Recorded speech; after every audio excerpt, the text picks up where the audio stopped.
আমি যখন ভাবি রুমে গেলাম। যখন আমি প্রস্তুত হচ্ছিলাম তখন কাজের মেয়ে দেখে ফেলে। ওর বয়স বেশি না, 14-15 হবে। তারপর কাজের মেয়ে বলল, আমি সাহেব বাড়িতে আসলে সব বলে দেব। আমি বললাম, তুই কি চাস তোকে সব দিব, তারপরও তুই আমাদের গোপন কথা বলবি না। কাজের মেয়ে তখন বলল, আমি চাই আমার সাথে এক রাত বাকি গল্পটা শোনাচ্ছি। আমি 22 বছরের যুবক, একটা ওষুধ কোম্পানিতে মেডিকেল রিপ্রেজেন্টেটিভের চাকরি করতাম। চাকরির কারণে আমাকে সবসময় ডাক্তারদের ভিজিট করতে হতো। একদিন বড় শহরের এক নামকরা হার্টের ডাক্তারের চেম্বারে গেলাম তাকে ভিজিট করতে। ডাক্তার এক রোগীকে দেখতে ছিল। আমি সেখানে বসে অপেক্ষা করতে লাগলাম। আমি বসে ডাক্তারের সহযোগীর সাথে গল্প করতে লাগলাম। তখন প্রায় রাত 9টা বাজে। এমন সময় এক সুন্দরী মহিলার সাথে একটা 16 বছরের মেয়েকে নিয়ে ঢুকতে দেখতে পেলাম। পরে জানতে পারলাম মেয়েটি মহিলার কাজের মেয়ে। মহিলার বয়স 25 হবে। দেখতে অনেক লম্বা আর অনেক সুন্দরী, যে কোনো ছেলে দেখে তার প্রতি দুর্বল হয়ে পড়বে। আমি তার দিকে চেয়ে রইলাম। সে একটা হাতকাটা চিকেন কাপড়ের জামা পরেছে। মহিলা আমার দিকে তাকিয়ে মুচকি হেসে বলল, আমি ডাক্তার দেখাবো। আমি ডাক্তারের অ্যাপয়েন্টমেন্ট চাই। ডাক্তারের সহযোগী ফাইল চেক করে বল, আপনাকে 3 দিন পরে আসতে হবে। এর আগে সম্ভব না। মহিলা বলল, না ভাই প্লিজ, আমাকে কালকে ব্যবস্থা করে দিন। কিন্তু সহযোগী বলছে, না ম্যাডাম, কালকে কোনোভাবে সম্ভব না। এবার মহিলা কাউন্টারের সামনে এসে একটু ঝুঁকে আমার দিকে তাকিয়ে কেমন একটা হাসি দিয়ে বলল, আপনি একটু চেষ্টা করে দেখেন না। আমি তার দিকে চেয়ে রইলাম। আমি ভাবলাম এর সাথে খাতির হলে মনে হয় কিছু লাভ হবে। আমি বললাম, আপনি একটু বসেন, ডাক্তার ফ্রি হলে আমি আলাপ করে দেখছি। কিছুক্ষণ পর ডাক্তার ফ্রি হলে আমি তার রুমে গিয়ে বললাম, আমার এক পরিচিত রোগী আছে, আপনাকে কাল একটু সময় দিতে হবে। যেহেতু ডাক্তারদের আমরা অনেক সুযোগ সুবিধা নেই, তাই সে তার সহযোগীকে থেকে সব চেক করে আমাকে বলল, কালকে সকাল 10টায় আমি সময় দিতে পারব। আমি এসে মহিলাকে বললাম সকাল 10টায় সে আসতে পারবে কিনা। সে রাজি হলো এবং আমাকে অনেক ধন্যবাদ দিল। আমিও তার সাথে চেম্বার থেকে বের হয়ে এলাম। তাকে বললাম, ডাক্তার সাহেবকে বলেছি আপনি আমার পরিচিত, তাই সে রাজি হয়েছে। সে বলল, তাহলে কালকে আমার জন্য আপনাকে আবার আসতে হবে। আমি বললাম, এতে কোনো সমস্যা নেই। আপনার মতো সুন্দরী মহিলাকে সাহায্য করতে পেরে ভাল লাগছে। তার চেহারায় একটা হাসি দেখলাম। আমি বললাম, আমার নাম হামিদ। সে বলতো, নাম রুবিনা। সে বিবাহিত, তার স্বামী সিঙ্গাপুর থাকে। সেও 15 দিনের ভিতর সেখানে চলে যাবে, সবকিছু রেডি হয়ে গেছে। এখানে সে আর তার শ্বশুর শাশুড়ি থাকে। আমরা আলাপ করতে করতে হাঁটতে লাগলাম। সে বলল, আমার বাসায় চলে 1 কাপ চা খেয়ে আসবেন। আমি বললাম, আর একদিন যাব। কিন্তু রুবিনা অনেক অনুরোধ করি। এরপর আমি রাজি হলাম। তারা দুজন একটা রিকশায় উঠল। আমি আমার হোন্ডা নিয়ে তাদের পিছু পিছু গেলাম। তাদের বাসায় যে তার শ্বশুর শাশুড়ির সাথে আমার আলাপ করিয়ে দিন। তারা আমাকে অনেক ধন্যবাদ দিল তাদের বুকে সাহায্য করার জন্য। এরপর আমাকে যা দিল, আমি চা খেয়ে বিদায় নেওয়ার জন্য রেডি হলাম। তখন রুবিনা বলল, হামিদ, যদি কিছু মনে না করেন একটা অনুরোধ করব। আমি বললাম, আমাকে আপনি না বললে তুমি করে বলবেন। আমি বয়সে আপনার ছোট হব। আর আপনি কিছু মনে না করলে আপনাকে ভাবি বলে থাকতে পারি। রুবিনা রাজি হল। এরপর বল, হামিদ, কালকে আমার শ্বশুর শাশুড়ি আমার ননদের বাড়ি যাবে। তাই কাজের মেয়েটা বাসায় রেখে আমাকে যেতে হবে। তোমার যদি কোনো অসুবিধা না হয় তবে আমাকে সকালে এসে ডাক্তারের কাছে নিয়ে যাবে।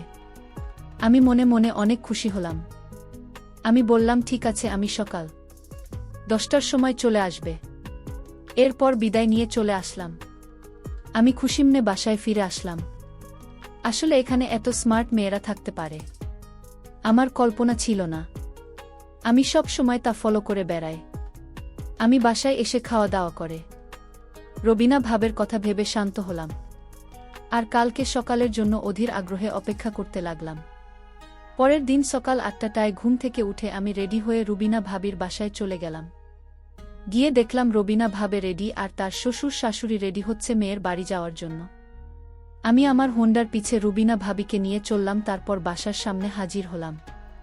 আমি একটু লজ্জা পেলাম, জানি না রুবিনা ভাবে কি ভাবছে আমার সম্পর্কে। আমার কেন জানি মনে হল রুবিনা ভাবে ইচ্ছাকৃতভাবে আমার মোটরসাইকেলে উঠছে। এভাবে চলতে চলতে প্রায় আধা ঘন্টা লেগেছিল। ডাক্তার সাহেব তখনও আসে নাই। তাই ভাবেই ওয়েটিং রুমে বসে অপেক্ষা করতে লাগল। আমিও ভাবির সাথে একটু দূরে বসে গল্প করতে লাগলাম। আমি বারবার ভাবি দিকে তাকাচ্ছিলাম। ভাবি ব্যাপারটা বুঝে মুচকি মুচকি হাসতে লাগল।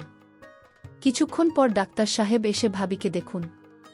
ডাক্তারের কাজ শেষ হলে আমি আবার ভাবিকেহ নাই ছড়িয়ে বাসায় নিয়ে গেলাম। বাসার কাছাকাছি আসতেই রুবিনা ভাবি আমার হোন্ডা থেকে নেমে পড়ল। বাসায় এসে দেখলাম তার শ্বশুর শাশুড়ি চলে গেছে। কাজের মেয়ে একা বাসায়। ভাবি আমাকে বসতে বলে কাজের মেয়েকে নিয়ে ভিতরে গেল। একটু পর ভাবি বলল, আমার ল্যাপটপ কালকে রাতে হঠাৎ হয়ে আছে, তুমি কি দেখবে? কি সমস্যা? আমি বললাম ঠিক আছে। ভাবি কোথায় নিয়ে আসেন? রবিনা ভাবে বলল, আমার বেডরুমে আছে, তুমি আসবে? আমাকে বেডরুমে নিয়ে তার ল্যাপটপ দিয়ে বলল, তুমি দেখ, আমি একটু কাজ করে আসছি। কাজের মেয়েকে বল আমাকে চা দিতে। আমি ল্যাপটপ নিয়ে স্ক্যান করে ভাইরাস মুক্ত করে দিলাম। তারপরই স্টার্ট করে দেখলাম ঠিকমতো কাজ করছে। আমি তখনও ল্যাপটপ নিয়ে ঘাটাঘাটি করছি। প্রায় 10 মিনিট পর রুবিনা ভাবি আসল। আমি তার দিকে তাকিয়ে অবাক হয়ে গেলাম। তারপর রুবিনা ভাবে আসলো। আমি হাঁ করে তাকে দেখতে লাগলাম। ভাবে বলল, এমন করে কি দেখছ? সে বলল, আমি তোমার মাঝে এমন কিছু দেখছি যা আমি আগে কখনো দেখিনি। ভাবি আমার অবস্থা বুঝে হাসতে লাগল। একটু পর কাজের মেয়ে আমাদের চা দিয়ে গেল। আমরা চা খেতে খেতে গল্প করলাম। রুবিনা ভাবি অনবরত হাসতে লাগল। আমি ল্যাপটপ ঠিক করে ভাবিকে দেখানোর জন্য একটা মুভি চালু করলাম। আর সাথে সাথে একটা বাজে ছবি চালু হলো। আমি কি করব বুঝতে না পেরে ভাবের দিকে তাকালাম। রুবিনা ভাবে হাসতে লাগলাম। হাসতে হাসতে বল, দেখ, আমি দামি প্রায় 1 বছর হলো একা একা থাকি। আমার তো কিছু পেতে ইচ্ছে করে। কালকে তোমাকে ডাক্তারের চেম্বারে দেখে আমার ভিতরে কেমন জানি করছে।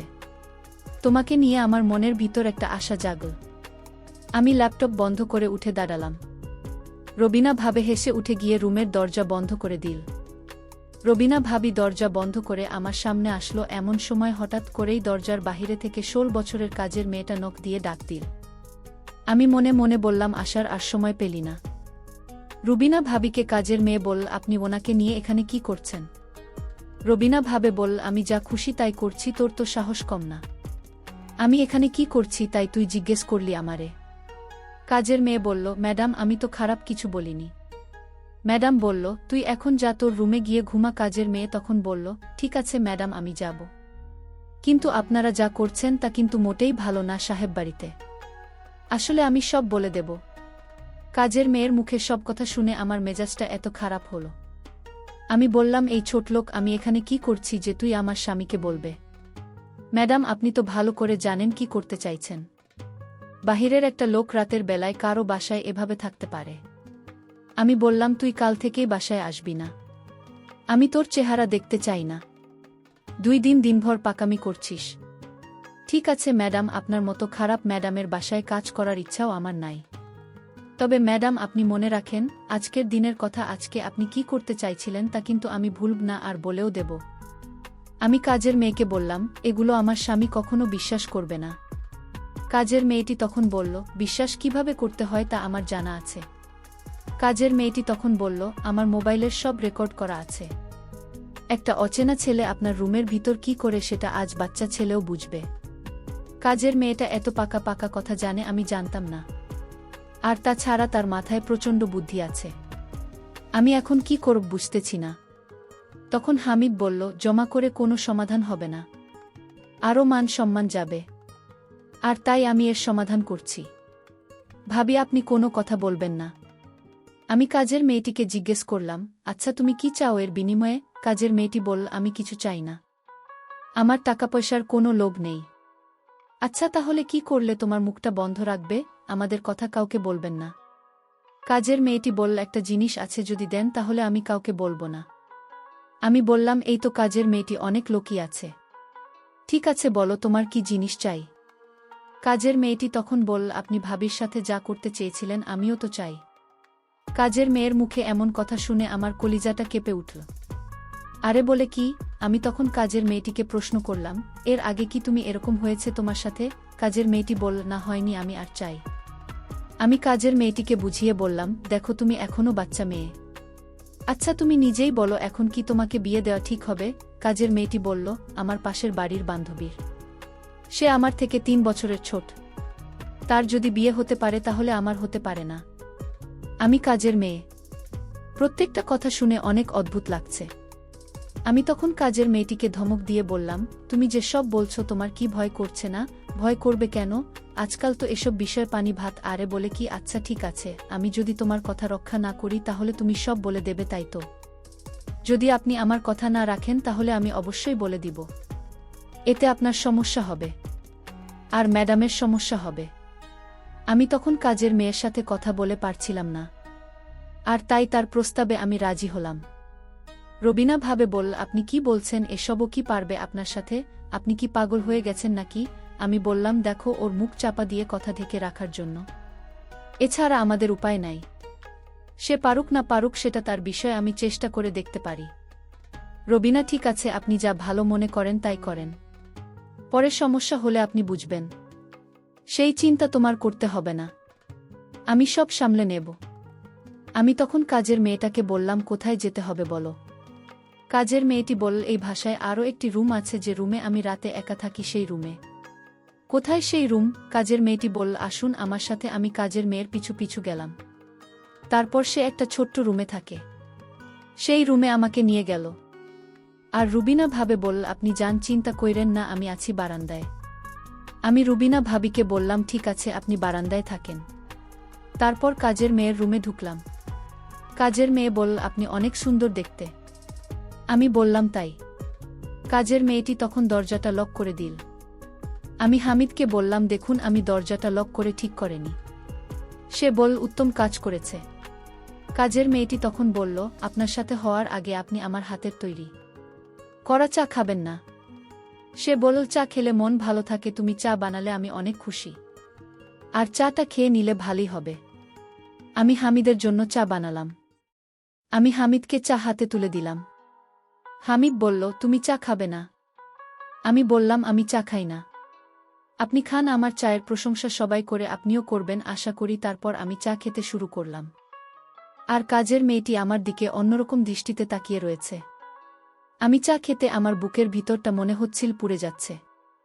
আমি ভাবছি হয়তো গরম চা এমনি হতে পারে। কাজের মেয়েটির হাতে আরও একটি চা দেখতে পেলাম, আর সেই চা ম্যাডামকে দিয়ে আসলো। কাজের মেয়েটি যখন চা নিয়ে ঘর থেকে বাহির হলো তখন আমি বুকের জ্বালা পোড়া এছাড়াও করতেছিলাম। ম্যাডামের কাছে যা নিয়ে যেতে বল হয়েছে তোর কাজ? আমি বললাম, না ম্যাডাম, এখনো শুরু করিনি। আমি বললাম যে চা দিয়ে তাড়াতাড়ি যা। এদিকে ম্যাডাম চা খেতে শুরু করল। আমি আমার রুমে গিয়ে দেখি হামিদ চা খেয়ে মরে পড়ে আছে। আমি এটাই চেয়েছিলাম। আমি কাউকে খারাপ কাজ করতে দিতে পারিনি, যে কাজ আল্লাহ পছন্দ করে না। আমি সেই কাজ করার আগে আমি দুজনকেই শেষ করে দিয়েছি। আমার মনের ভিতর খারাপ উদ্দেশ্য ছিল না, আমার উদ্দেশ্য ছিল এই দুই সন্তানকে শেষ করা। বন্ধুরা, আজকের গল্পটি কেমন লাগলো তা অবশ্যই কমেন্ট করে জানাবেন। আর এরকম নতুন নতুন গল্প পেতে আমার চ্যানেলটিকে সাবস্ক্রাইব করে পাশে থাকবেন। ধন্যবাদ। প্রিয় বন্ধুরা, গল্পটি ভালো লাগলে অবশ্যই কমেন্ট করে জানাবেন। আর নিয়মিত এমন আলাদা স্বাদের গল্প শুনতে ভিডিওটিতে লাইক এবং চ্যানেলটিকে সাবস্ক্রাইব করে সাথেই থাকুন। আর হ্যাঁ, নোটিফিকেশন বেলটি অল করে রাখবেন, যাতে পরবর্তী গল্প সবার প্রথমে আপনাদের কাছে পৌঁছে যায়। ধন্যবাদ বন্ধুরা, ধন্যবাদ সবাইকে।